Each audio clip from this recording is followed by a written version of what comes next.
The Master of Game, by Edward, 2nd Duke of York, and Gaston de Foix. Narrated by Jack Chickigian. Foreword, by Theodore Roosevelt.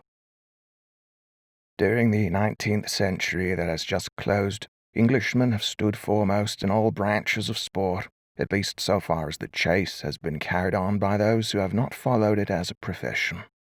Here and there in the world, whole populations have remained hunters, to whom the chase was part of their regular work, delightful and adventurous, but still work. Such were the American backwoodsmen, and their successors of the Great Plains and the Rocky Mountains.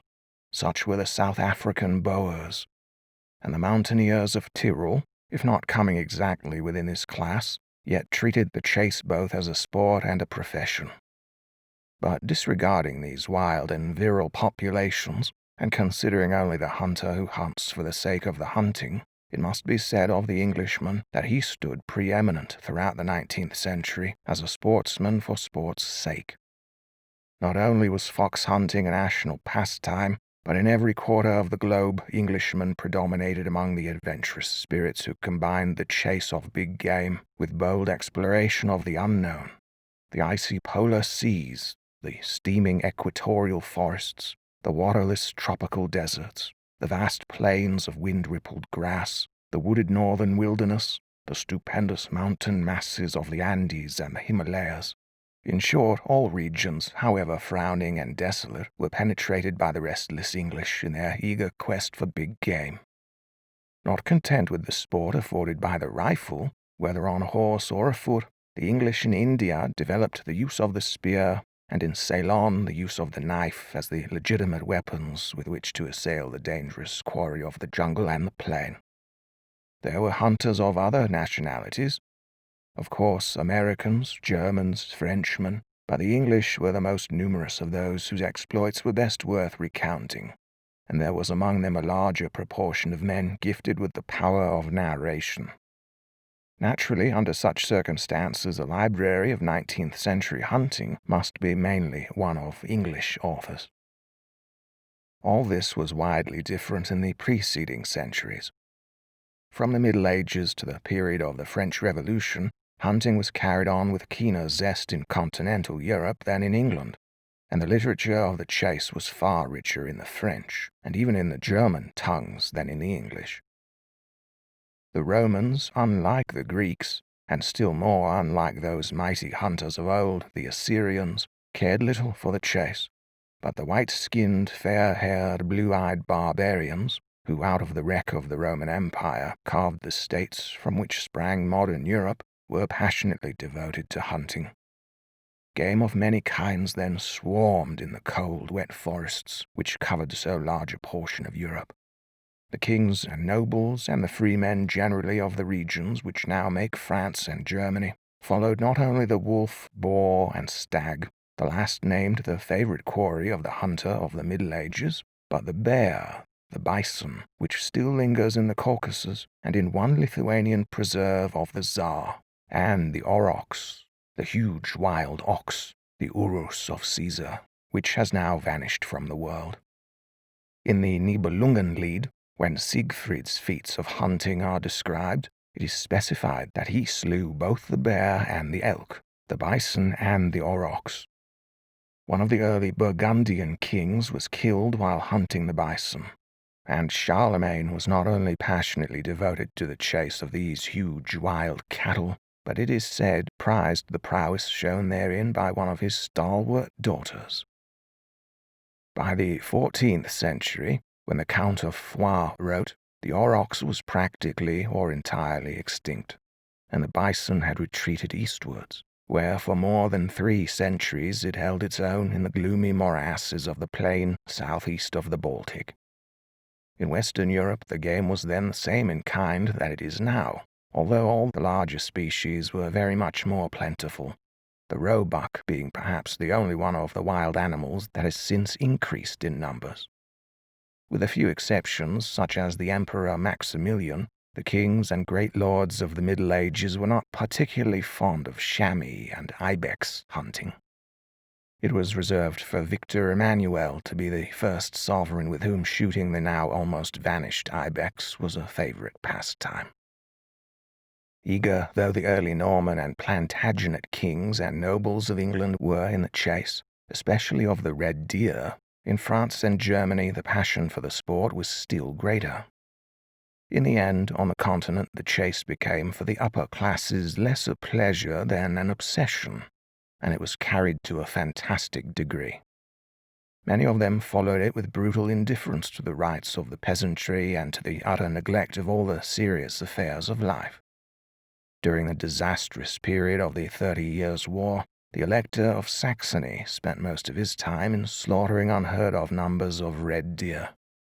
If he had devoted his days and his treasure to the urgent contemporary problems of statecraft and warcraft, he would have ranked more nearly with Gustavus Adolphus and Wallenstein, and would have stood better at the bar of history.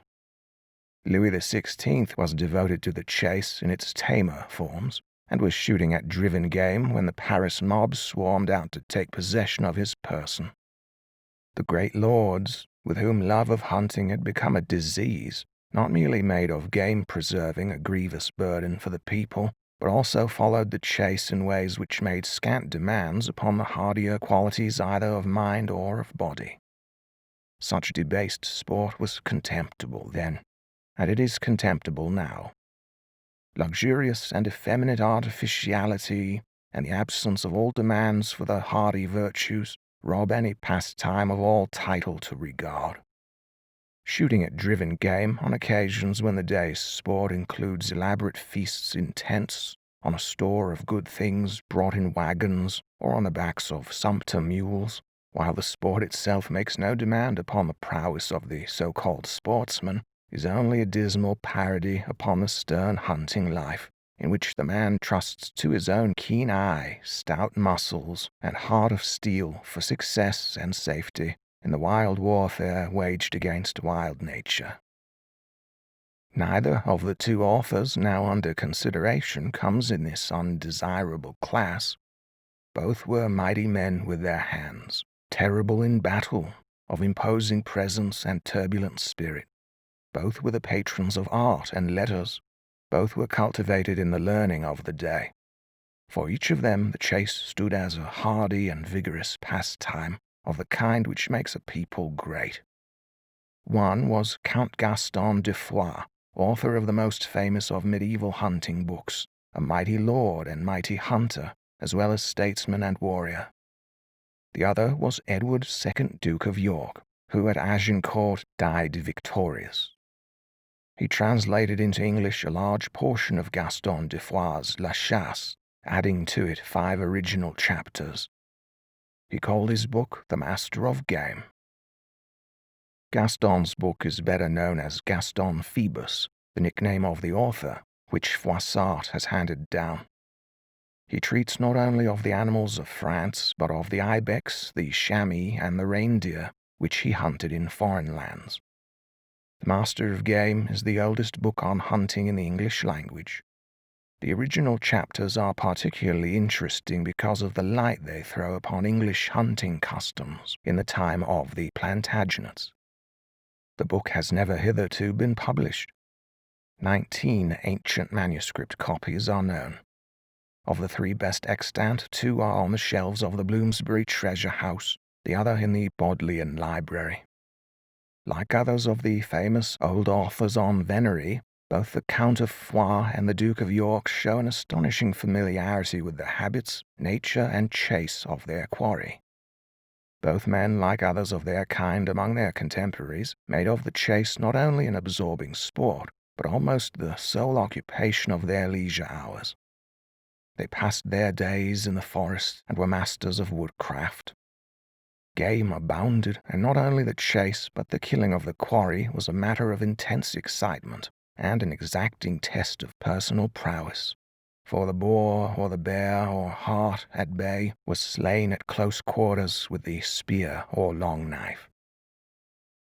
The Master of Game is not only of interest to the sportsman, but also to the naturalist, because of its quaint accounts of the nature of the various animals, to the philologist because of the Old English hunting terms, and the excellent translations of the chapters taken from the French.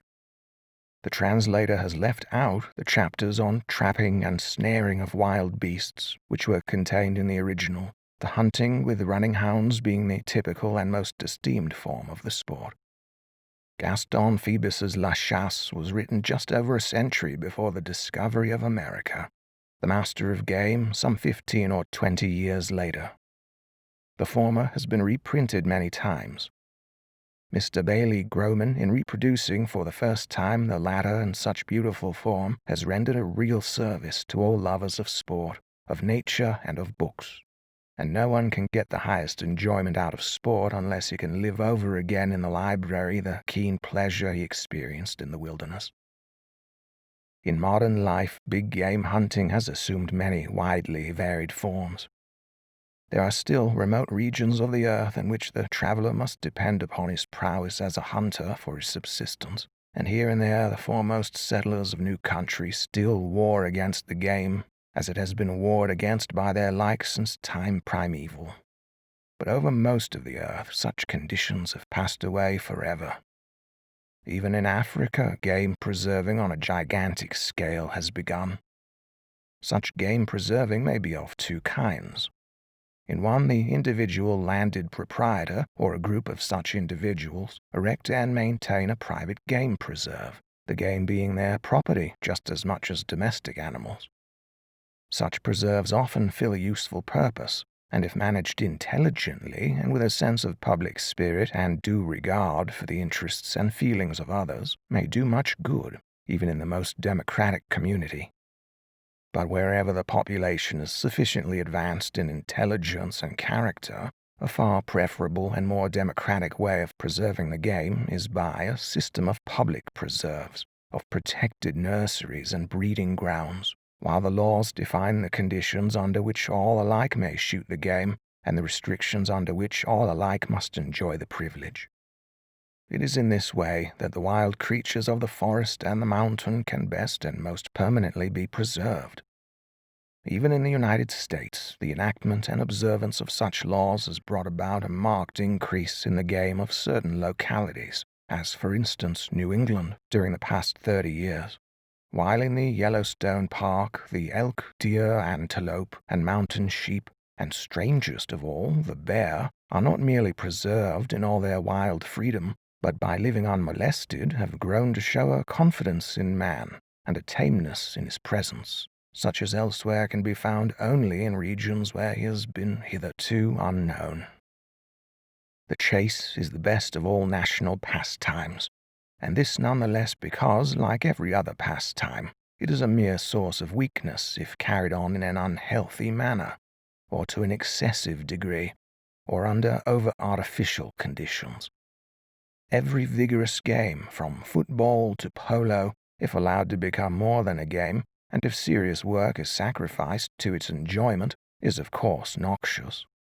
From the days when Trajan in his letters to Pliny spoke with such hardy contempt of the Greek over-devotion to athletics, every keen thinker has realized that vigorous sports are only good in their proper place. But in their proper place they are very good indeed. The conditions of modern life are highly artificial, and too often tend to a softening of fiber, physical and moral. It is a good thing for a man to be forced to show self-reliance, resourcefulness in emergency, willingness to endure fatigue and hunger, and at need to face risk. Hunting is praiseworthy very much in proportion as it tends to develop these qualities. Mr. Bailey Groman, to whom most English-speaking lovers of sport owe their chief knowledge of the feats in bygone time of the great hunters of continental Europe, has himself followed in its most manly forms this, the manliest of sports. He has hunted the bear, the wapiti, and the mountain ram in the wildest regions of the Rockies, and also by fair stalking, the chamois and the red deer in the Alps. Whoever habitually follows mountain game in such fashion must necessarily develop qualities which it is a good thing for any nation to see brought out in its sons. Such sport is as far removed as possible from that in which the main object is to make huge bags at small cost of effort, and with the maximum of ease, no good quality save marksmanship being required. Laying stress upon the mere quantity of game killed and the publication of the record of slaughter are sure signs of unhealthy decadence in sportsmanship. As far as possible, the true hunter, the true lover of big game and of life in the wilderness, must be ever ready to show his own power to shift for himself. The greater his dependence upon others for his sport, the less he deserves to take high rank in the brotherhood of rifle, horse, and hound. There was a very attractive side to the hunting of the great medieval lords, carried on with elaborate equipment and stately ceremonial, especially as there was an element of danger in coming to close quarters with the quarry at bay. After all, no form of hunting has ever surpassed in attractiveness the life of the wilderness wanderer of our own time, the man who, with simple equipment and trusting to his own qualities of head, heart, and hand, has penetrated to the uttermost regions of the earth, and single-handed slain alike the wariest and the grimmest of the creatures of the waste. Theodore Roosevelt, The White House, February 15, 1904. Prologue. To the honour and reverence of you, my right worshipful and dread Lord Henry, by the grace of God, eldest son and heir unto the high excellent and Christian Prince Henry the Fourth, by the aforesaid grace, King of England and of France, Prince of Wales, Duke of Guienne, of Lancaster, and of Cornwall, and Earl of Chester.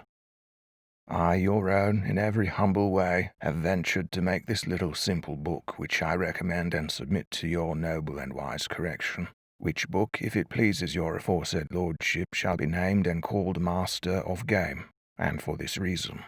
For the matter that this book treats of what in every season of the year is most durable, and to my thinking to every gentle heart most disportful of all games, that is to say, hunting. For though it be that hawking with gentle hounds, and hawks for the heron and the river be noble and commendable, it lasts seldom at the most more than half a year. For though men may find from May until Lammas, August 1st, game enough to hawk at, no one will find hawks to hawk with. But as of hunting, there is no season of all the year that game may not be found in every good country, also hounds ready to chase it. And since this book shall be all about hunting, which is so noble a game, and lasting through all the year of diverse beasts that grow according to the season for the gladdening of man, I think I may well call it Master of Game. Though it be so, my dear lord, that many could better have meddled with this matter, and also more ably than I, yet there be two things that have principally emboldened and caused me to take this work in hand. The first is trust of your noble correction, to which, as before is said, I submit this little and simple book. The second is that though I be unworthy, I am master of this game, with that noble prince your father, our all dear sovereign and liege lord aforesaid. And as I would not that his hunters, nor yours that now be, or that should come hereafter, did not know the perfection of this art, I shall leave for these this simple memorial.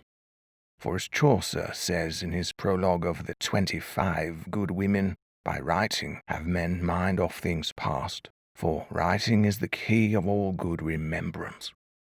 First, I will begin by describing the nature of the hare, secondly of the nature of the hart, or red deer, thirdly of the buck and of his nature, fourthly of the roe and of his nature, fifthly of the wild boar and of his nature, sixthly of the wolf and of his nature, seventhly of the fox and of his nature, eighthly of the badger and of his nature, ninthly of the cat and of his nature, tenthly of the marten and his nature, eleventhly of the otter and of his nature. Now have I rehearsed how I will in this little book describe the nature of these aforesaid beasts of venery and of chase, and therefore will I name the hounds which I will describe hereafter, both their nature and conditions. First I will begin with raches, running hounds, and their nature, and then greyhounds and their nature, and then allants and their nature, and then spaniels and their nature, and then mastiffs that men call curs and their nature, and then of small curs that come to be terriers and their nature. And then I shall devise and tell the sicknesses of hounds and their diseases. Furthermore, I will describe what qualities and manners a good hunter should have, and of what parts he should be, and after that I will describe the manner and shape of the kennel, and how it should be environed and arrayed. Also, I will describe of what fashion a hunter's horn should be driven, and how the couplings should be made for the raches, and of what length. Furthermore, I will prove by sundry reasons in this little prologue that the life of no man that uses gentle game and disport be less displeasable unto God than the life of a perfect and skilful hunter, or from which more good comes. The first reason is that hunting causes a man to eschew the 7 deadly sins. Secondly, men are better when riding, more just and more understanding, and more alert and more at ease, and more undertaking, and better knowing of all countries and all passages. In short and long all good customs and manners come thereof, and the health of man and of his soul. For he that flees the 7 deadly sins, as we believe, he shall be saved. Therefore a good hunter shall be saved, and in this world have joy enough and of gladness and of solace, so that he keep himself from 2 things. One is that he leave not the knowledge nor the service of God, from whom all good comes, for his hunting. The second, that he lose not the service of his master for his hunting, nor his own duties which might profit him most. Now shall I prove how a hunter may not fall into any of the 7 deadly sins. When a man is idle and reckless without work, and be not occupied in doing something, he abides in his bed or in his chamber, a thing which draws men to imaginations of fleshy lust and pleasure. For such men have no wish but always to abide in one place, and think in pride, or in avarice, or in wrath, or in sloth, or in gluttony, or in lechery, or in envy. For the imagination of men rather turns to evil than to good, for the 3 enemies which mankind has are the devil, the world, and the flesh, and this is obvious enough. Nevertheless, there may be other reasons which are too long to tell. And also every man that has good reason knows well that idleness is the foundation of all evil imaginations. Now shall I prove how imagination is lord and master of all works, good or evil, that man's body or his limbs do. You know well, good or evil works, small or great, never were done, unless beforehand they were imagined or thought of. Now shall you prove how imagination is the mistress of all deeds, for imagination bides a man do good or evil works, whichever it be, as before is said. And if a man, notwithstanding that he were wise, should imagine always that he were a fool, or that he has other sickness, it would be so. For since he would think steadfastly that he were a fool, he would do foolish deeds as his imagination would command, and he would believe it steadfastly. Wherefore I think I have proved enough of imagination, notwithstanding that there be many other reasons which I leave to avoid long writing. Every man that has good sense knows well that this is the truth. Now I will prove how a good hunter may not be idle, and in dreaming may not have any evil imaginations, nor afterwards any evil works. The day before he goes out to his office, the night before he shall lay down in his bed, and shall not think but for to sleep, and do his office well and busily, as a good hunter should. And he shall have nothing to do but think about all that which he has been ordered to do. And he is not idle, for he has enough to do to think about rising early and to do his office without thinking of sins or of evil deeds. Early in the dawning of the day he must be up to go on to his quest, that in English is called searching, well and busily. For as I shall say more explicitly hereafter, when I shall speak of how men shall quest and search to harbour the heart. In so doing he shall not be idle, for he is always busy. And when he shall come again to the assembly or meet, then he has most to do, for he must order his finders and relays to move the hart and uncouple his hounds.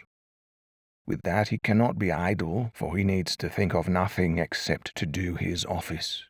And when he has uncoupled, yet is he less idle, and he should think less of any sins, for he has enough to do to ride or to foot it well with his hounds, and to be always near them, and to hew or rout well, and blow well, and to look whereafter he hunts, and which hounds are van chasers and parfitters, and redress and bring his hounds on the right line again when they are at fault or hunting rascal, small or lean deer.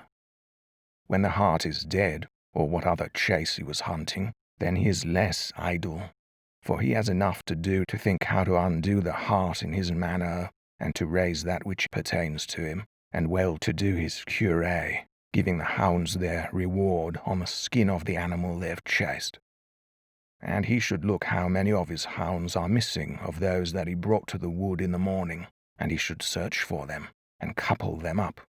And when he has come home, he should think less to do evil, for he has enough to do to think of his supper, and to ease himself and his horse, and to sleep, and to take his rest.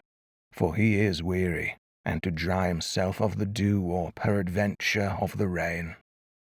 And therefore I say that all the time of the hunter is without idleness, and without evil thoughts, and without evil works of sin. For, as I have said, idleness is the foundation of all vices and sins. The hunter may not be idle if he would fill his office right, and also he can have no other thoughts, for he has enough to do to think and imagine of his office, which is no little charge. For whoso will do it well and busily, especially if they love hounds and their office. Thus I say that such a hunter is not idle, and he can have no evil thoughts, nor can he do evil works, wherefore he must go into paradise. By many other reasons which are too long to write can I prove these things, but it suffices that every man that has good sense knows well that I speak the real truth. Now shall I prove how hunters live in this world more joyfully than any other men.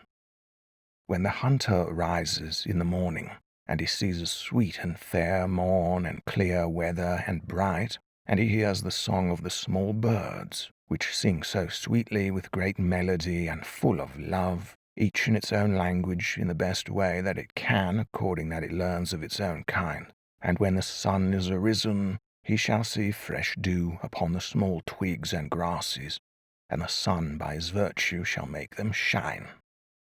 And that is great joy and liking to the hunter's heart. After, when he shall go to his quest or searching, he shall see or meet there with the hart without great seeking, and shall harbour him well and readily within a little compass.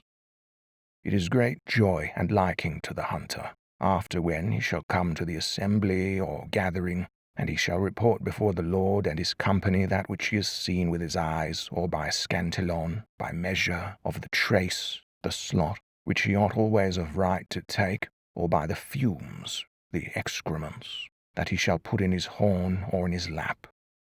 And every man shall say, Ah, here is a great hart and a deer of high meeting or pasturing. Let's go and move him, the which things I shall declare hereafter. Then can one say that the hunter has great joy. When he begins to hunt, and he has hunted only a little, and he shall hear or see the hart start before him, and shall well know that it is the right one, and his hounds, that shall this day be finders, shall come to the lair, the bed, or to the track, and shall there be uncoupled without any be left coupled, and they shall all run well and hunt, then has the hunter great joy and great pleasure. Afterwards he leaps on horseback, if he be of that estate, or else on foot, with great haste to follow his hounds.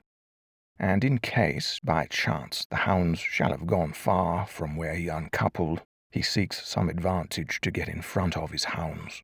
And then shall he see the hart pass before him, and shall call out and rout mightily, and he shall see which hound comes in the van chase, and in the middle, and which are parfitters, according to the order in which they shall come. And when all the hounds have passed before him, then shall he ride after them, and shall rout and blow as loud as he may, with great joy and great pleasure. And I assure you, he thinks of no other sin or of no other evil. When the heart is overcome and shall be at bay, he shall have pleasure. And after, when the heart is spayed and dead, he undoes him and makes his cure, and inquires or rewards his hounds. And so he shall have great pleasure. And when he comes home, he comes joyfully, for his Lord has given him to drink of his good wine at the cure. And when he is come home, he shall remove his clothes and his shoes and his hose, and he shall wash his thighs and his legs, and perhaps all his body. And in the meantime he shall order well his supper with roots, and of the neck of the hart, and of other good meat, and good wine or ale. And when he has well eaten and drunk, he shall be glad and well at his ease. And then shall he take the air in the evening of the night, for the great heat he has had. And then he shall go and drink and lie in his bed in fair, fresh clothes, and shall sleep well and steadfastly all the night without any evil thoughts of any sins. Wherefore I say that hunters go into paradise when they die, and live in this world more joyfully than any other men. Still, I will prove to you how hunters live longer than any other men. For, as Hippocras, the doctor, tells, full repletion of meat slays more men than any sword or knife. They eat and drink less than any other men of this world, because in the morning at the assembly they eat little. And if they eat well at supper, they will by the morning have corrected their nature, because then they have eaten only little, and their nature will not be prevented from doing her digestion, whereby no wicked humours or superfluities may be engendered. And always, when a man is sick, men diet him and give him to drink water made of sugar and tisane, and of such things for 2 or 3 days, to put down evil humours and his superfluities, and also make him void or purge. But for a hunter one need not do so, for he may have no repletion on account of the little meat, and by the travail that he has. And supposing that which cannot be, and that he were full of wicked humours, still men know well that the best way to terminate sickness that can be is to sweat. When the hunters do their office on horseback or on foot, they sweat often. Then if they have any evil in them, it must go away in the sweating, so that it keep from cold after the heat. Therefore it seems to me I have proved enough. Leeches ordain for a sick man little meat and sweating for the terminating and healing of all things. Since hunters eat little and sweat always, they should live long and in health. Men desire in this world to live long in health and in joy, and after death the health of the soul, and hunters have all these things. Therefore be you all hunters, and you shall do as wise men. I counsel to all manner of folk of whatever state or condition that they be, that they love hounds and hunting and the pleasure of hunting beasts of one kind or another, or hawking. To be idle and to have no pleasure in either hounds or hawks is no good token. For, as says in his book Phoebus the Earl of Foix, that noble hunter, he saw never a good man that had not pleasure in some of these things, were he ever so great and rich. For if he had need to go to war, he would not know what war is, for he would not be accustomed to travail, and so another man would have to do that which he should. Men say in old saws, the Lord is worth what his lands are worth. And also he says in the aforesaid book that he never saw a man that loved the work and pleasure of hounds and hawks, that had not many good qualities in him, for that comes to him of great nobleness and gentleness of heart, of whatever estate the man may be, whether he be a great lord or a little one, or a poor man or a rich one.